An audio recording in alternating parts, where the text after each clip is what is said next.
Halo, halo, apa kabar? Kita lanjutkan ngobrol hari ini dengan Bung Rocky Gerung. Walaupun Sabtu seperti saya sebutkan tadi, akhir pekan tetap saja kita ngomongin soal politik. Ini saya sih pengen ngajak Bung Rocky untuk ngobrolin dua dua hal ya, karena ini kelihatannya berbeda tapi berkaitan. Satu soal Anies Baswedan, dan kedua soal Golkar, gitu ya. Kalau Anies Baswedan ini sekarang udah mulai makin terbuka dan kita mulai paham kenapa sih Pak Jokowi mati-matian untuk menghadang Anies Baswedan itu. Kalau bisa jangan lolos lah karena gitu.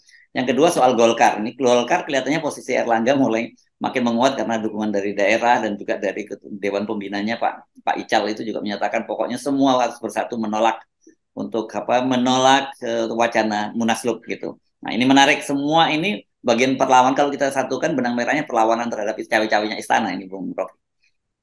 Saya kira itu yang berlangsung tuh. Pada akhirnya orang lihat bagaimana kelicikan Jokowi kan akhirnya moral itu dihidupkan kembali. Justru karena Pak Jokowi melanggar segala macam etika publik kan. Kalau dia diam aja pro Prabowo aja udah beres kan. Tapi justru karena dia juga ragu apakah pro Prabowo itu bisa menyelamatkan dia. Padahal Pak Prabowo itu militer yang tahu bahwa ada etika untuk tidak mempersoalkan bosnya ketika lengser dalam proses politik. Demikian juga yang terjadi pada Pak Harto kan. Jadi Jokowi justru melihat dirinya itu bisa dikhianati oleh semua orang sehingga dia pasang tempat di mana-mana kan, nyuruh Erlangga supaya pastikan Ganjar masuk dua putaran kan itu kita bisa baca kan, walaupun kita nggak tahu apa yang terjadi di Golkar, tapi kira-kira begitu tuh Pak Erlangga, Anda pastikan dulu bahwa Ganjar itu masuk putaran kedua supaya nanti saya atur ya, atau Ganjar atau Prabowo, kan kebaca pikiran Jokowi. Lama-lama pikiran Jokowi yang sebetulnya tadinya sublim makin transparan kan. Jadi seseorang yang pikirannya menjadi transparan, dia bukan lagi politisi itu. Dia udah jadi tawanan dari kecemasan dia sendiri itu. Nah, Jokowi ada di situ. Rakyat melihat itu. Nah, waktu rakyat membaca pelanggaran-pelanggaran etika publik dari Jokowi, lalu moralnya muncul. Kalau begitu ya Anies aja. Itu yang menyebabkan Anies akhirnya naik lagi elektabilitasnya kan. Jadi ngaconya Jokowi, dia perlihatkan arogansinya dan rakyat Indonesia nggak suka orang yang arogan gitu. Orang yang keras kepala masih mending, tapi ini arogan itu, arogan dan pamer kemana-mana tuh. Saya bisa atur Golkar, saya bisa atur Demokrat, saya bisa atur PKS, saya bisa atur Nasdem. Kan itu mentalnya Jokowi kan. Itu namanya arogan dan arogan itu bahaya buat pembelajaran mental mental pemimpin nanti itu. Jadi itu yang menerangkan kenapa arah perubahan itu ke Anies justru menguat tuh. Dan itu Ya. juga yang menerangkan kenapa orang semacam atau Gerindra itu terpaksa mesti hitung ulang tuh. Apakah betul konsesi-konsesi yang dibuat dengan Jokowi itu berguna untuk pemenangan Presiden Prabowo? Mengapa Jokowi masih kasih sinyal suruh Erlangga untuk memperkuat posisi Ganjar di PDIP? Kan itu intinya kan. Ya, Jadi ya. kemaksiatan ini yang saya sebut. Jadi kemaksiatan artinya orang yang nggak mau ambil semua mau dapat semua kenikmatan itu kan sebetulnya kan dia dia membagi kepentingan dia ke semua tempat supaya dia bisa mengontrol, itu dasarnya itu. Ya, ya, ya. Ini kan kelihatannya memang tandanya Golkar ini udah makin menguat untuk akan bergabung dengan PDIP dan posisi Erlangga seperti saya sebut tadi juga menguat, apalagi Pak Budin Abu Rizal Bakri menyatakan dukungannya dan minta agar semua menolak itu. Artinya apa sebenarnya? Ya memang itu jadi ancaman buat buat Pak Prabowo gitu ya, karena dan gara-garanya itu saja Pak Prabowo sendiri kan terlihat all out gitu ya, menaruh harapan terhadap Pak Jokowi. Tapi Pak Jokowi sendiri tidak, serupanya cinta Pak Prabowo ini sebenarnya ya bertepuk sebelah tangan atau 3/4 tangan lah begitu ya kira-kira kalau kita sebutin Pak Jokowi ya.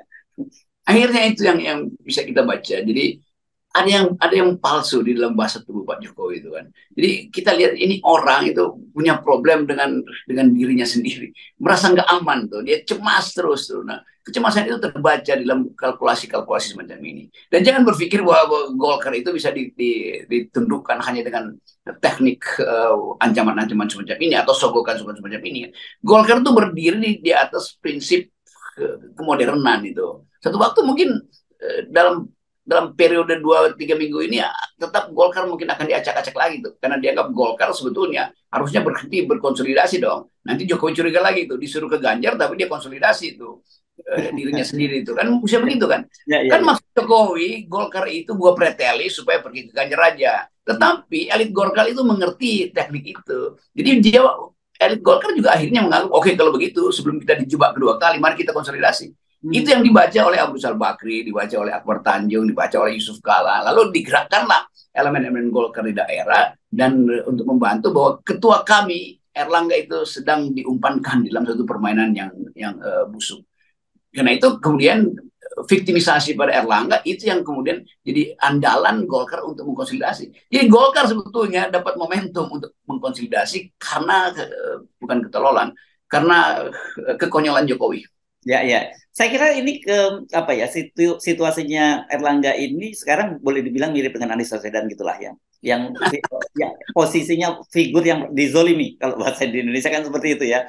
Dan kan Pak Jokowi juga tahu belakang bahwa di Indonesia itu orang kalau dizolimi itu orang pasti akan simpati begitu. Apalagi kemudian juga kemarin kan jelas ada pengakuan dan sebelumnya ada bocoran dan diakui oleh Sudirman Said bahwa memang betul Erlangga itu ada pertemuan dengan Anies Baswedan dan ada sebelumnya ada kecenderungan untuk beralih ke mendukung Anies Baswedan juga gitu. Ya itu ini jadi percaloan sebetulnya, bukan percalonan, ini percaloan.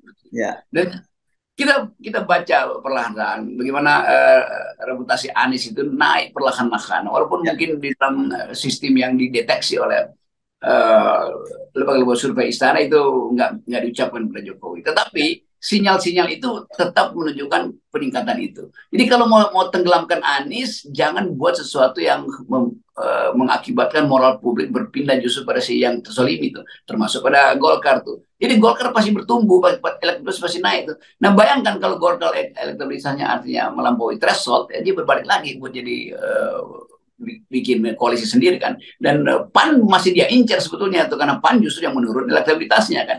Jadi balik pada poin tadi itu, kemampuan Jokowi untuk memitigasi ambisinya sendiri itu nggak ada hilang.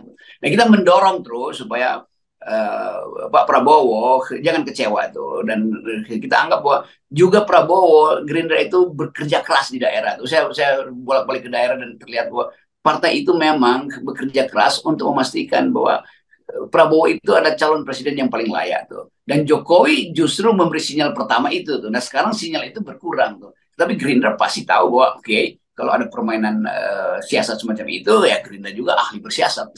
Ya. Oke.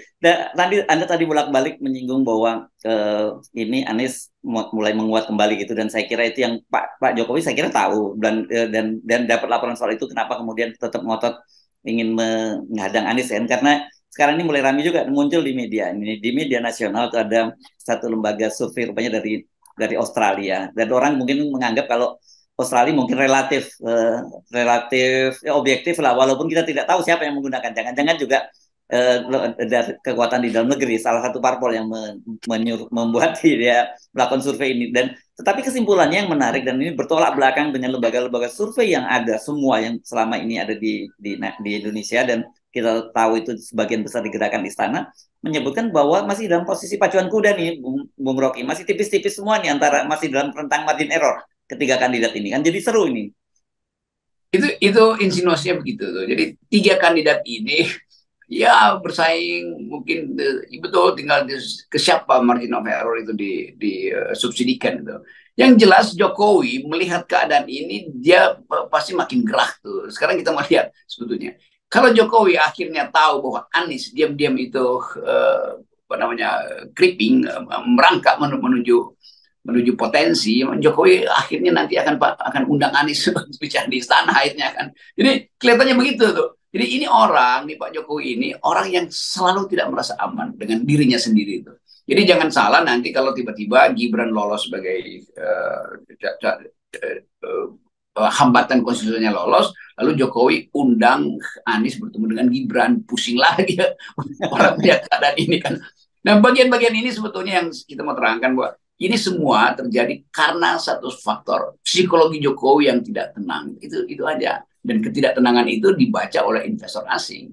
Ketidaktenangan itu dibaca oleh bukan sekedar investor, intelijen Cina, intelijen Amerika tuh melihat bahwa boleh nggak digoyang nih melalui rupiah misalnya tuh, supaya Jokowi itu betul-betul limbung. Kan itu permainan semacam itu kan diintai terus oleh financial market sekaligus intelijen community di sekitar Asia Pasifik kan itu dasarnya. Ya, ya. Dan nanti saya kira kalau tiba-tiba Anies menyatakan bahwa pokoknya dijamin Pak Jokowi aman begitu setelah tidak lagi jadi presiden, saya kira Pak Jokowi pasti tak akan bingung dan nanti mempertimbangkan untuk kalau gitu dukung aja semuanya begitu. Ya, itu bisa. Jadi semua hal yang tidak dimungkinkan, kan kita di FNN selalu menganalisis hal yang justru tidak dimungkinkan atau hal yang tidak dipikirkan tuh apa we do think di unthinkable. Nah yang unthinkable ini justru ada di kepala Jokowi. Kenapa? Karena Jokowi sendiri nggak bisa berpikir. Jadi dia tunggu aja apa yang memungkinkan dia mendapat bonus dari cawe-cawe dia sendiri itu. Dia nggak pernah hitung bahwa cawe-cawe dia itu bisa dibaca oleh lawan politik, oleh Golkar, oleh Prabowo segala macam untuk bikin bikin tandingan cawe-cawe itu. Nah dia akan terjebak di situ. Karena Yes. makin lama kemampuan Jokowi untuk menunjukkan bahwa dia itu pemimpin makin habis. Dan memang dari awal dia sebetulnya dealer bukan leader. Yes, dan saya kira bagi PDIP dan juga bagi Gerindra, bagi Pak Jokowi dan bagi Pak Prabowo dan Pak Ganjar, sekarang fokus saja ya mereka kerja-kerja politik, melakukan konsolidasi seperti yang dilakukan oleh Mbak Puan ini kan, dan potensinya dia juga akhirnya dapat teman koalisi baru gitu. Dan juga Pak Prabowo lebih baik fokus saja kerja sendiri, lupakan Pak Jokowi gitu, karena Pak Jokowi kan kalau kita lihat dari sini nggak bisa kita pegang sebenarnya. Saya kira itu ide yang mesti kita beritahukan pada Gerindra dan pada PDIP. Gerindra pasti sudah firm soal Pak Prabowo tuh, tinggal nyari wakilnya itu gampang bagi Pak Prabowo sebetulnya. Jadi fokus saya di situ. Ibu Mega juga bisa berpikir ulang tuh. Kalau Puan tiba-tiba ada semacam sambutan publik yang nyadar bahwa memang itu hak Puan, bisa Puan gantiin Ganjar tuh. Jadi Puan presiden, Erlangga wakil presiden, nah kacau lagi Jokowi kan. Tapi itu bisa terjadi tuh, karena ini masih lama, ini masih November untuk mendaftarkan calon presiden, masih panjang betul tuh. Nah, bagaimana misalnya Puan bisa muncul sebagai pemimpin? Ya dia hajar aja Jokowi tiap hari itu pasti naik elektabilitasnya, itu gampang. Jadi semua orang yang berupaya untuk tunduk pada Jokowi itu berharap tambahan elektabilitas. Semua orang yang mau perubahan harusnya mengkritik Jokowi itu menerus kan. Itu yang menerangkan kenapa AHY Demokrat itu naik terus elektabilitasnya, karena konsisten mengkritik Jokowi. Apalagi kalau Puan mengkritik Jokowi itu pasti saya jamin itu elektabilitas Puan naik itu. Kenapa? Karena dianggap bahwa sudah pulih moral dari PDIP. Puan Maharani yang sebetulnya dibayangkan sebagai pemimpin masa depan paham bahwa dia harus lakukan hal yang menjadi tuntutan publik, tuntutan wong cilik, yaitu sistem ekonomi yang kapitalistis, rakyat yang daya belinya kurang. Itu aja. Dan itu siapa? Timpakan aja pada Jokowi. Itu teknik yang gampang. Nah, kita kasih dukungan itu deh buat Mbak Puan.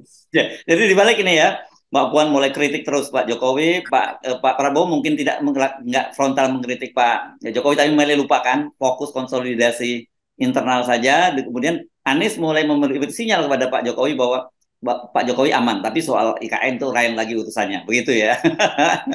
Sebetulnya mengatasi orang yang gejala kejiwaannya berantakan itu gampang sebetulnya. Ya. Dan nanti saya bantuin ya, bukan FN bantuin kasih sinyal kecil. Ya, oke, baik. Terima kasih Bung Rocky. Tetap 0% ya buat kita Ini legal standing kita di sini ya. Oke. Oke. Thank you. Ya.